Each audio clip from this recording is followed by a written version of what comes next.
Welcome, Boker Tov, Erev Tov. If you're looking at this in the evening, we'll start, of course, with the bracha Baruch Atah Adonai Eloheinu Melech Haolam Asher Kitshanu b'mitzvotav v'tzivanu la'asok b'divrei Torah. Amen.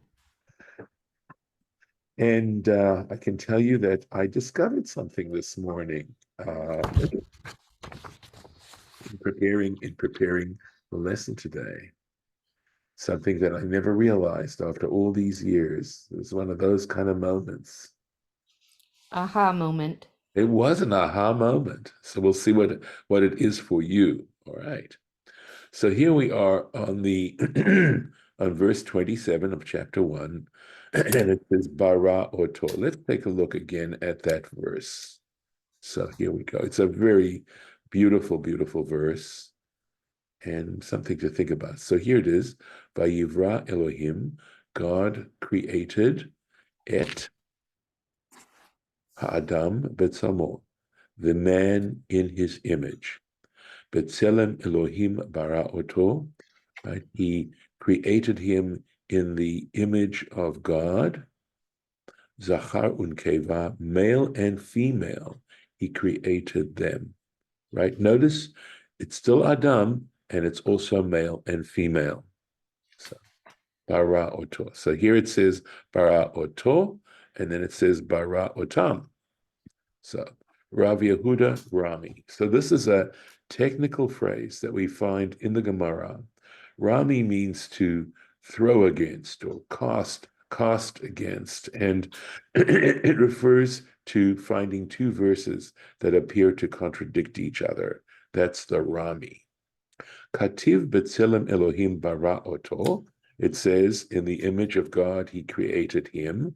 Ukativ Zachar unekeva bara otam. And in that same verse, it says, male and female, he created them. Ha ketzad. How is this possible? How do you harmonize what appears to be a contradiction? Batchila Allah b'machshava livro shnayim. To begin with, God had considered creating two. And the Torah Temimah is going to explain that and clarify that. Ulevasof nivra echad. But in the end, he created one. Now, okay, I feel this still begs a question, but let's do what we need to do. And this is in Tractate Ketuvot, page 8a. Ritzono lomar. So what is he trying to say? But initially, Allah b'machshava, it occurred, it was his intention, livro shnei gufim, to create two distinct bodies, meyuchladim, distinct. Ulevasof, but in the end, nivra guf echad, he created one body, umimenu bara et haisha, and from that one body, he created the woman. Please excuse me. 1 second, I'm gonna just clear my throat.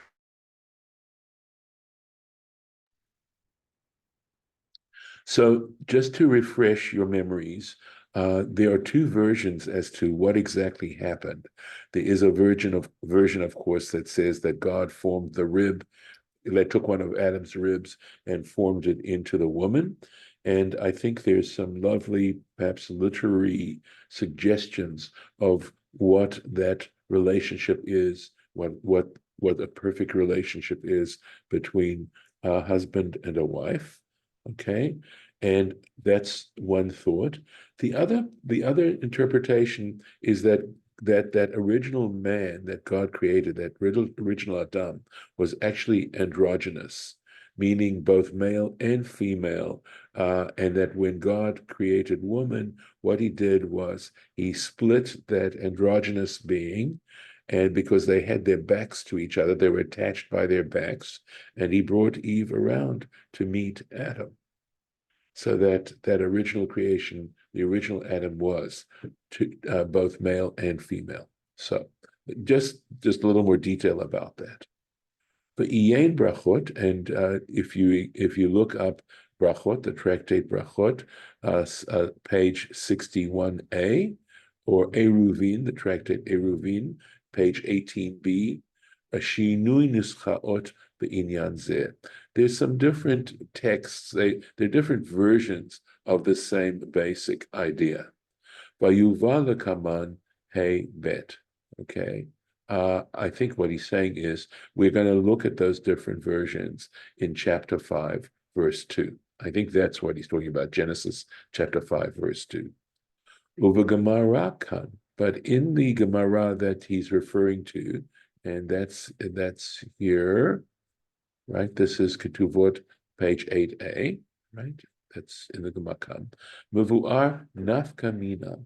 There is halachic implication. There's sometimes it's called a practical difference, and it's saying that there's a different implication, and we'll see what a nafkamina is. Something that we learn that has a practical application. Bidrashazo, in this particular interpretation, le'inyan birkat chatanim, with regards to the blessings that are said under the wedding canopy, the brachas that are recited. There are blessings during, basically you may know them as the Sheva Brachot, the 7 benedictions that are said as part of the Jewish marriage ceremony.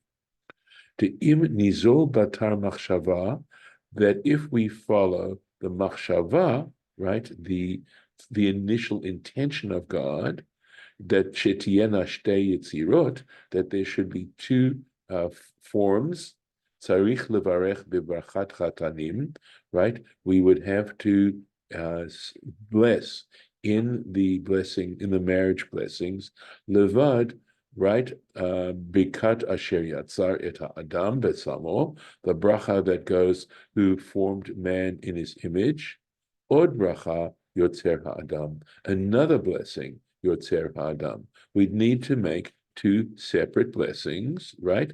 Remez the Yitzirat Chava, that would be an allusion to the creation of Eve. Al Shem HaKatuv, and how do we do this? Why is it Yotzer Adam? Why isn't it Yotzer Chava, something like that, or Yotzer Haisha? And it's an allusion to the verse Hey Bet in chapter 5, verse 2, Zachar unkeva bar-am, that male and female he created them, Vayikra et shmam Adam, and he called their name Adam. So we see that Adam refers both to Zachar, both to male, unkeva, and to female. V'chein kaimalam, and in fact, that is what we practice. So when I was looking at this to begin with, I was a little puzzled as to what exactly was he referring to, and I realized that I needed to go and do some research in terms of looking at the Birkat Chatanim and the wedding blessings. And in fact, this is what I came up with. So let me show you. And I'm trusting now that this is going to come up with what I found on the web. And here it is. I trust that you can see it.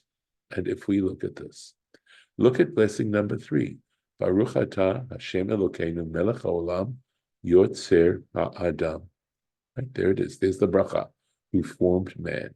And look at this. And now we have the 4th blessing. Baruch atah Hashem Elokeinu melech haolam. Blessed are you, O Lord, our God, sovereign of the universe. And here's the Asher Yatzar et Adam Betzalmo. That's the blessing he was mentioning, who formed man in his image, Betzelem Demut Tavnito, in the image of his shape, as it were, or the image of his shape. V'hitkin lo mimenu binyan adayad, and established for him a binyan, a building forever, and this has to do with the ability to procreate. Gave him the ability to procreate, and look at how this ends. Baruch atah Hashem Yotzer Ha'adam. So strange. Again, the same blessing. So we repeat Yotzer Ha'adam twice. Look at that, or repeat it once. Right? That we repeat the blessing. And that's exactly what he's talking about. That's the practical, and now we're talking here practicalities. So because we're saying that initially God had in mind to create 2 separate entities, right? we now have a reference both to Adam and to Eve, and as was the initial intention or the thought to begin with. Of course, the question that it begs that I mentioned, I'm going to go back to the original share that I had, is why? Why did, that's now for us to ponder what was the intention. And I'm just, as I try to think about this question, whether God felt that there was a possibility then of there being a more harmonious relationship if there was a realization that in that relationship between a man and a woman, or between a husband and a wife, and there was a realization how they were actually one entity, to look at their marriage as truly a marriage, and that hurting, if one hurt the other, they were actually hurting both. And for us to deeply understand that was going to be part of the relationship and the nature of that relationship. And again, it's just in general the awareness of how we are one family. So let's see. Well, maybe we're not going to, we're going to see. Okay, let's see. Okay. I have a confession to make that I have not had a chance to prepare this particular section here at this point. And so I am going to have to, I think I'm going to have to end the lesson early, possibly, or you'll have to tell me. I'm going to stop the share for a sec. And do you want me to try and continue? I have this on recording. Do you want me to try and wing this as best as I can? I will. I just did not have a chance to prepare this. I'm not getting any response. Well, I would like you to go ahead. All right, very good. Okay, not hearing objections, I will do the best I can, to my embarrassment. Okay. So we're going to look at this. You're going to see the process in which I try to do that preparation. So, Zachar, right, male. Amar Rabbi Yitzchak, Amar Rabbi Ami, said Rabbi Isaac, right, in the name of Rabbi Ami, Kevan Sheba Zachar Ba'olam, since a male came, or once masculinity, or something like that, a male came Ba'olam, the world came into the world, Ba Shalom La'olam. Interesting, right? Shalom, peace, if we want to translate it as that, to the world. So he takes the word Zachar, right? Zekar. He takes the word Zachar and he translates it as Zekar, right? That this, so Uchativ, and in Isaiah chapter 16, it says, Shalchu Kar Moshel Aretz. So we're going to need to look up this verse in Isaiah, right? In chapter 16 to see what it says. So what I am going to do now, since this is here, and I do have, let me see if I can do this. One moment. I'm going to try something here. Let's see something here. Okay, I'm going to stop the share for a moment. And I'm going to go to something else here. Let's see if I have it open. Hopefully I do. Here it is. Okay. And find the place for him. Let's take a look at what it has to say. So I'm going to go back here and I'm going to share the screen again and take a look. This is a Sharfstein translation of Torah Temimah, of at least the parts that we're reading right now, and you can see it, right? And this is the translation, right? Something here. male, right?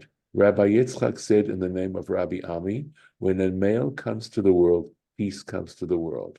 Zachar, male, acronymically Zekar. This is a lamb of peace. So we just learned something, that the lamb represents peace, as it is written in Isaiah 16, that's chapter 16, verse 1, send the lamb as an offering of peace to the ruler of the land. So there we are. Now we understand what exactly it's saying here. I'm going to now go back to this, okay, and give me a moment for a new share. Let's see if I can do this. Okay.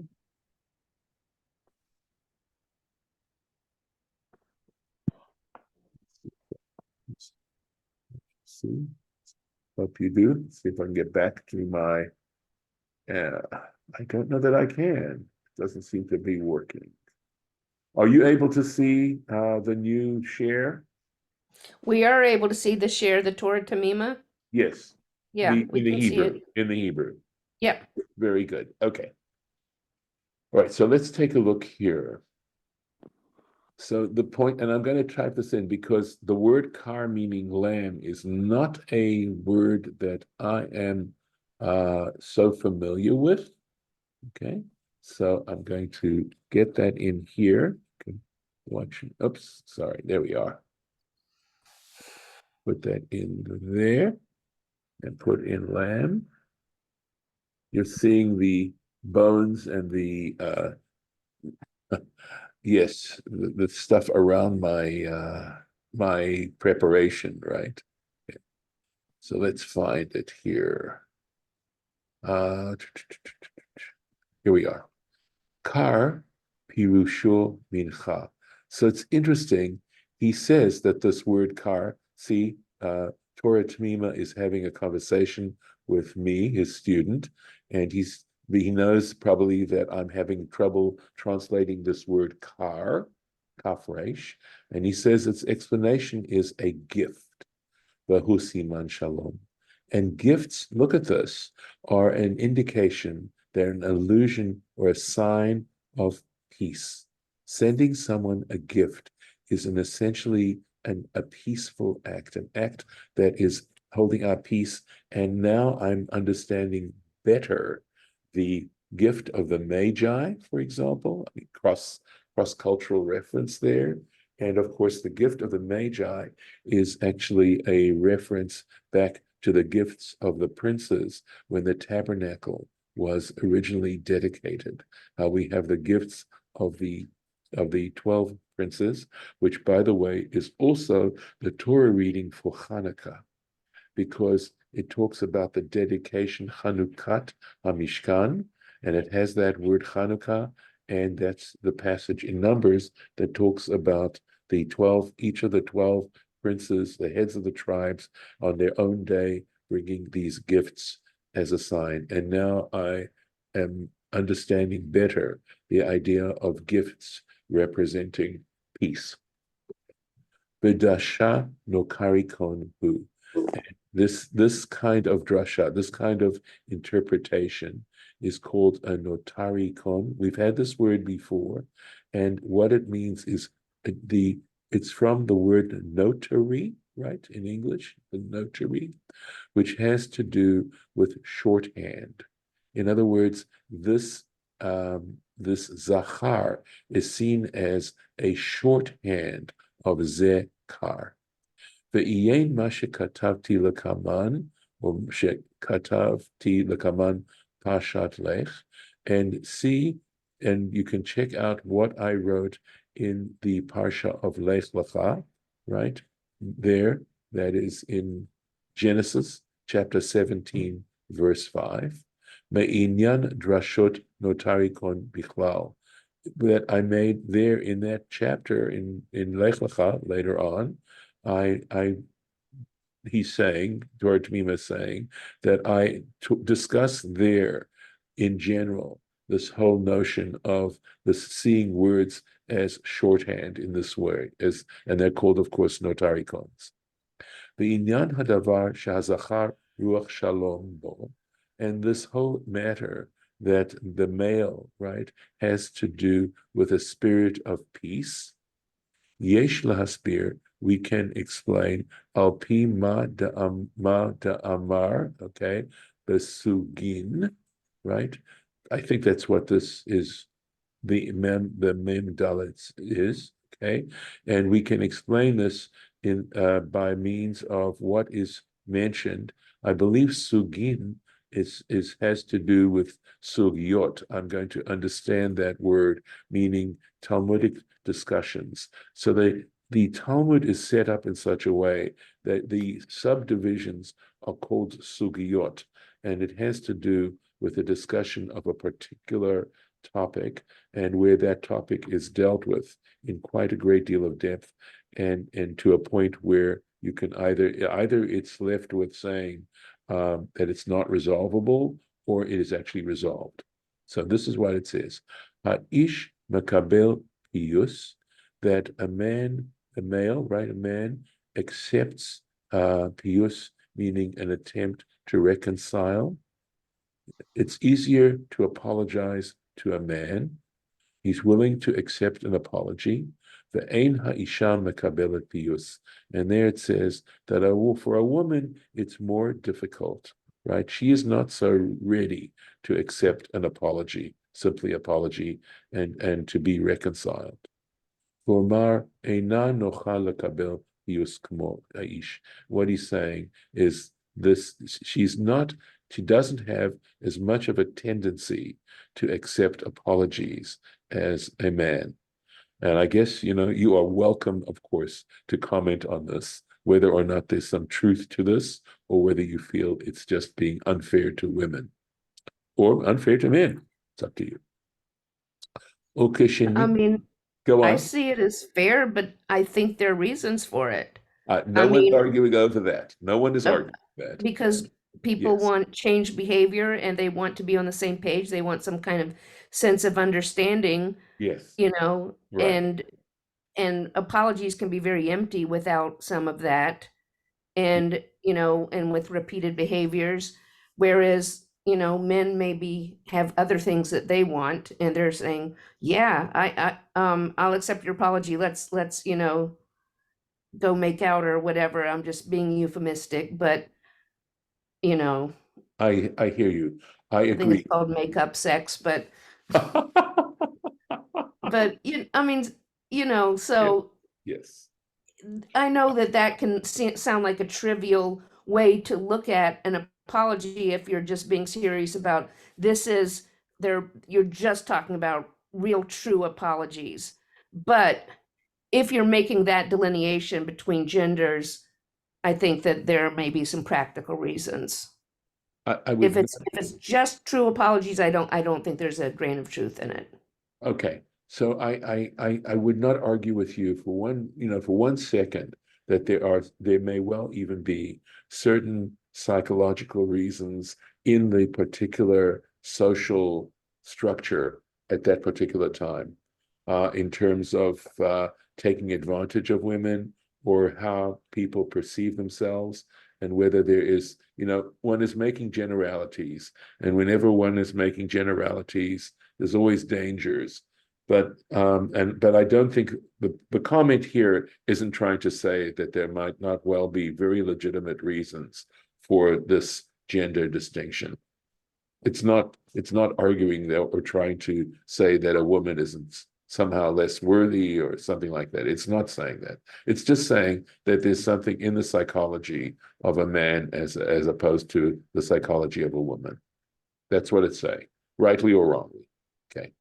Ukeshenit payes adam, and when a person, here he's just saying, and when a person is reconciled, right, when he or she accepts an apology, mar'eh bazeh derech leshalom, clearly the willingness to accept apologies is a way of trying to create peace, a way to peace.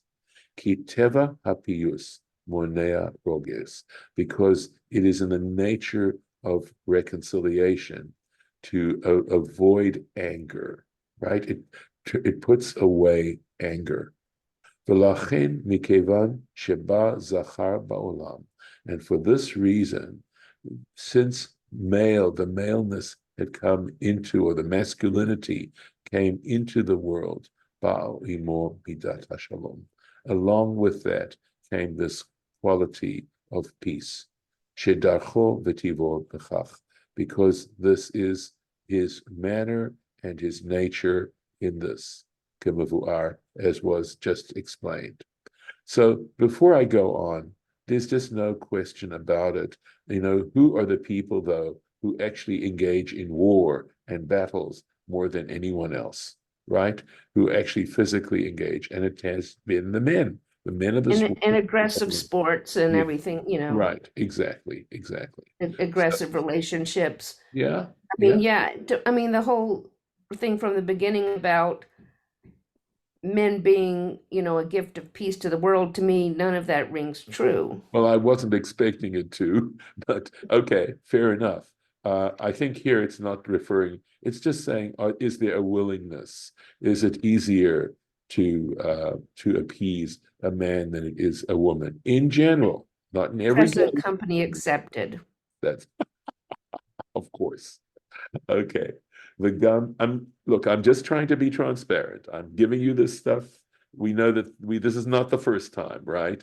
That in my sharing this with you, and with whoever wants to look at this, I'm doing the best I can to be transparent and not necessarily to rationalize, and to understand that there are parts of Torah that are more difficult or perhaps problematic than others. We know this, but that doesn't mean we shouldn't look at all the good stuff that's in it as well. It's a mixed bag, and we have to try and use our own sense of our own intelligence and our own hearts in order to see what we can do with it. It is back to that statement in Pirkei Avot that says there are 4 types of students, right? A sponge absorbs everything, the funnel in one end and out the other, the sifter that sifts out the fine grain from the bran, and the the strainer that just retains the dregs. Okay. Well, if it's saying they're dregs, so maybe this is dregs. I don't know. I think there may be a grain of truth in all of this. So But we have to figure it out. is it possible to say that there are certain, maybe small parts that are wrong? And if it is Yeah. possible to say, what do we do with that information?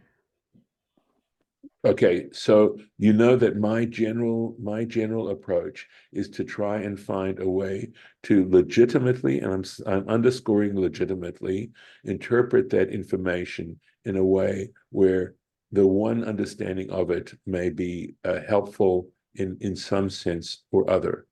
Okay, and we know that one of those ways, for example, is to turn this on ourselves. Okay, and to look into ourselves. So I'll give you an example. Amalek, blot out Amalek. All right. On the one hand, on the surface, it looks like genocide. On the other hand, if we say that when it's talking about Amalek, it's actually talking metaphorically. And it's saying that and because Amalek attacks the weakest side, that's the pshat, right? It attacked from the rear and the weak. It's saying it within all of us, there are weak points inside ourselves. And if we allow there's certain things within us that represent qualities that are not good qualities, that are destructive qualities, and very often they will influence us from our weakest side. And that is to blot out Amalek means that we have to try to be rigorous about looking into ourselves truthfully and seeing when Amalek, quote, quote, is attacking us. So that's taking something that on the surface, on the pshat level, is talking about genocide, which I have major problems with, okay, under all circumstances, and actually turning it into something that is I think, quite profound. And on a practical level is something that the world would be a better place if everybody was looking into themselves and looking at the Amalek inside themselves and trying to get rid of it. Yeah, and the world would be a better place if everybody were peace oriented, but maybe these things are more prophecy than history or current reality. Or maybe it's a reflection of the fact that in treating women a certain way, don't expect them to accept your apology so quickly. That there needs to be the kind of Yeah, relationship. I'm just talking about the part about Yeah. men being peaceful and gift of peace and that stuff. I- And Adam can mean humanity, but humanity is not generally, bringing peace to the world So and again, I know that in our yet. culture, we tend, because there were negative elements to making a distinction between men and women, we don't want to do that anymore.